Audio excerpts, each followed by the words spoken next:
Hello hello hello.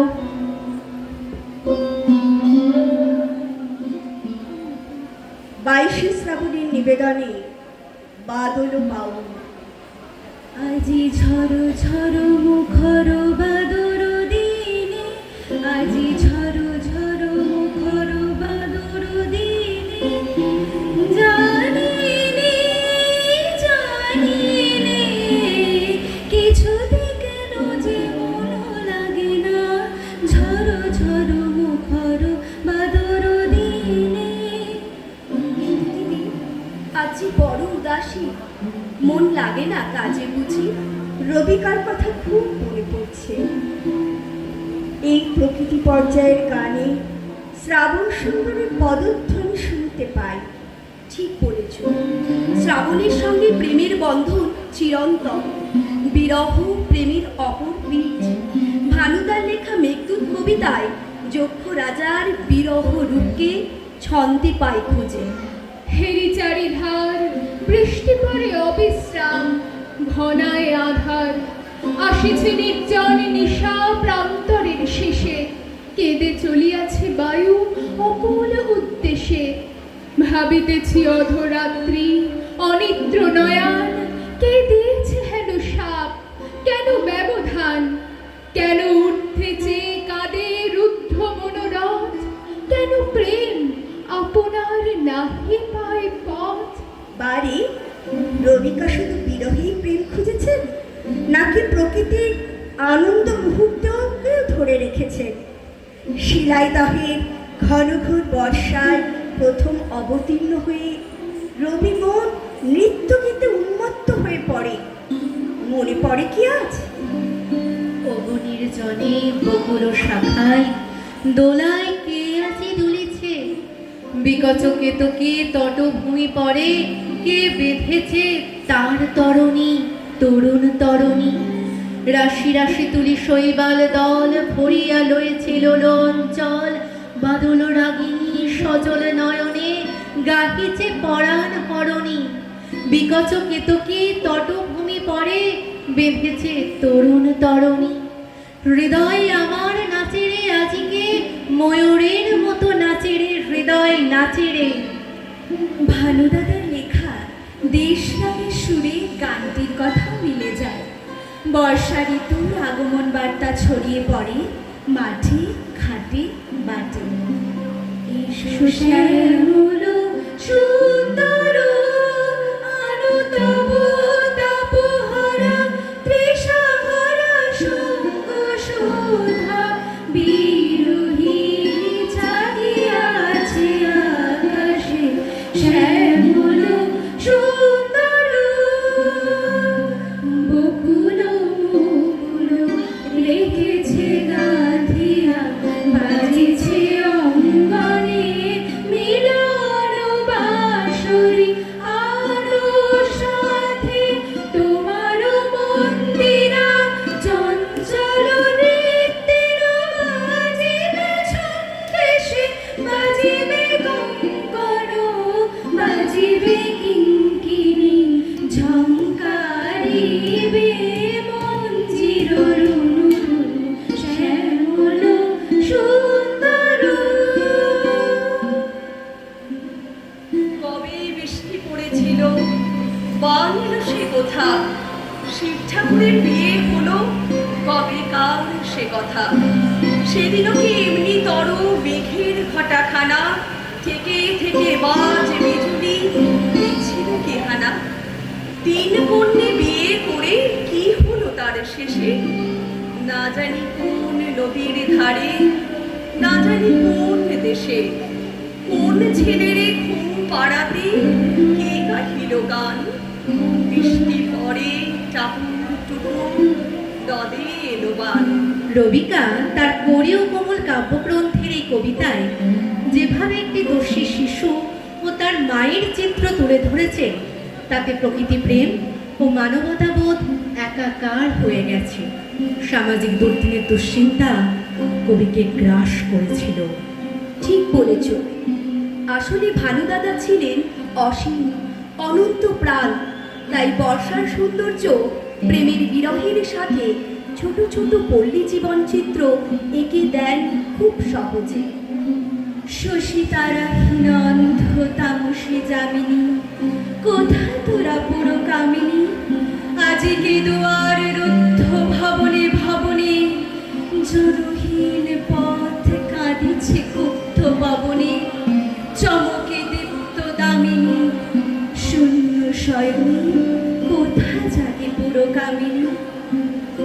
করি ও কোমল কাব্যগ্রন্থটি রবিকা উৎসর্গ করেছিলেন বড়দাদা সত্যেন্দ্রনাথ ঠাকুর, কিন্তু এই কবিতাটিতে রবিকার আবেগপ্রবণ মনে বর্ষা যে সাড়া জাগিয়ে দিত তারই প্রকাশ পায়। হৃদয়ে আজ ঢেউ দিয়েছে, খুঁজে না পাই কোন, সৌরভে প্রাণ কাঁদিয়ে তোলে ভিজে বনের ফুল।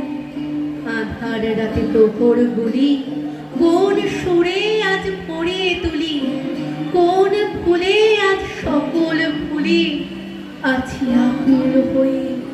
পুঞ্জে পুঞ্জে দূর সুদূরের পানে, দলে দলে চলে, কেন চলে নাহি জানে, জানি না কিছুই।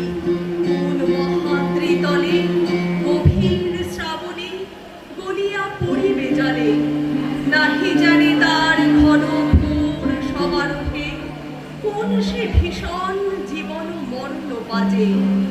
ঈশান কোণেতে ওই যে ঝড়ের বাণী, গুরু গুরু রবে কি পড়েছে কানা কানি।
ভানুদাদার খুব প্রিয় ছিল চৈতন্য পূর্ববর্তী কবি বিদ্যাপতির ব্রজবুনি ভাষায় লেখা বৈষ্ণব পদ।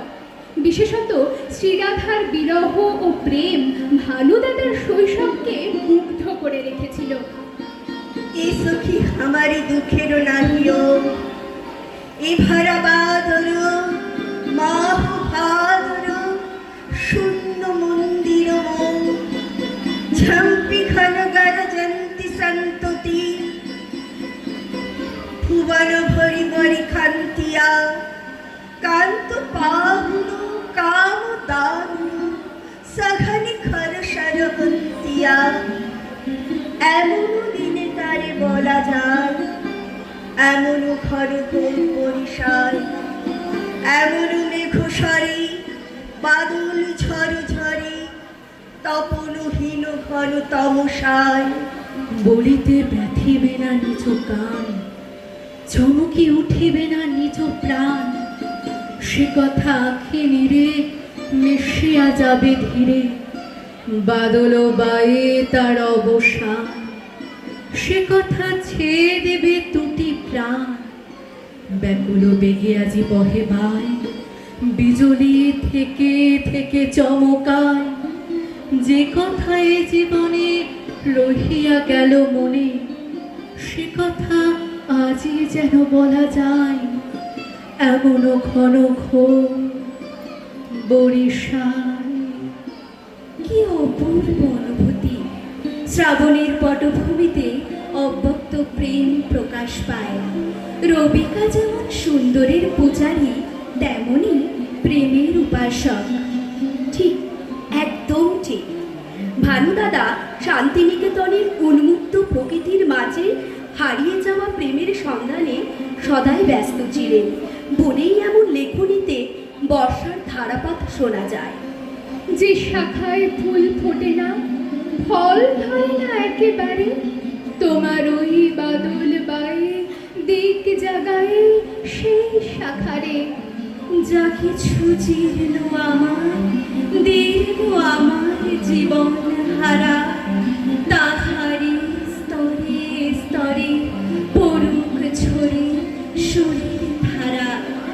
নিশিদিন এই জীবনে তৃষার পরে, ভুখের পরে, শ্রাবণের ধারার মতো পড়ুক ঝরে, পড়ুক ঝরে। রবিকার বর্ষার চিঠি প্রবন্ধে বর্ষা স্নাত গ্রাম বাংলার জীবন ও প্রকৃতি জলছবি এঁকেছে। এবারকার চিঠিতে আপনাকে কেবল বাংলার বর্ষাটা স্মরণ করিয়ে দিল। আপনি বসে বসে ভাবুন, ভরা পুকুর, আমবাগান, ভিজে কাক ও আষাঢ়ে গল্প মনে পড়ুন।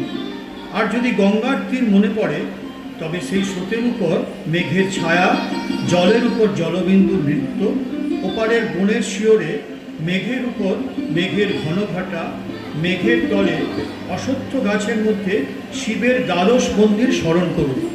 মনে করুন পিছল ঘাটে ভিজে ঘোমটায় বধূ জল তুলছে, বাঁশঝাড়ের তলা দিয়ে পাঠশালা ও গয়লাবাড়ির সামনে দিয়ে সংকীর্ণ পথে ভিজতে ভিজতে জলের কলস নিয়ে তারা ঘরে ফিরে যাচ্ছে। খুঁটিতে বাঁধা গরু গোয়ালে যাবার জন্য হাম্বা রবে চিৎকার করছে। আর মনে করুন বিস্তীর্ণ মাঠে তরঙ্গায়িত শস্যের উপর পা ফেলে ফেলে বৃষ্টিধারা দূর থেকে কেমন ধীরে ধীরে চলে আসছে।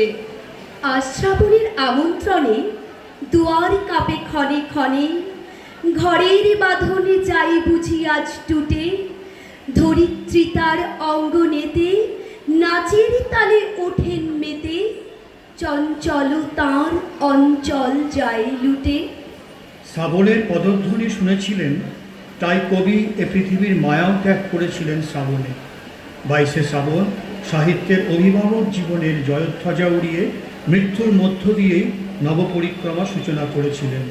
কিন্তু পল্লী বাংলার প্রকৃতি ও প্রিয়রিত বর্ষার মেঘমেদুর পরিবেশে নিজেই বাউল হয়ে শ্রাবণের সুরে গ্রামের পথে পথে মনোভ্রমণ করেছিলেন বলেই তিনি ছিলেন চিরকালীন বাদল বাউল। তার সঙ্গী ছিল এক তারা, যাতে পল্লীর সুর মিশে বর্ষার গান হয়ে উঠেছিল। বাদল বাউল বাজা যায় রে এক তারা, সারা ডালা ধরে ঝড়ো ঝড়ো ঝড়ো ধারা, জামির বনে ধানের খেতে আপন টানে আপনি মেতে, নিচে নিচে হলো সারা, ঘন জটার ঘটা ঘনায় আধার আমার মাঝে, পাতায় পাতায় টুপুর টুপুর নুপুর মধুর বাজে। খড় ছাড়ারও আকুল সুরে উদাস হয়ে বেড়ায় ঘুরে, উবে হাওয়া বিহহারা, বাদল বাউল বাজায় রে এক তারা, বাদল বাউল বাজায় রে এক তারা। বাদল বাউল বাজায় বাজায় বাজায় রে। নমস্কার, অংশগ্রহণে আমি শাশ্বতী, প্লাবনী রায়, দেবযানী পার্থপ্রতিম, শ্রেজতী, পৃথা, পল্লবী এবং ত্রিতাল ফাউন্ডেশনকে আমাদের ধন্যবাদ ও কৃতজ্ঞতা এমন দুর্লভ সুযোগ করে দেওয়ার জন্য। অসংখ্য ধন্যবাদ 22শে শ্রাবণ এই কবিতা, গীত ও নৃত্য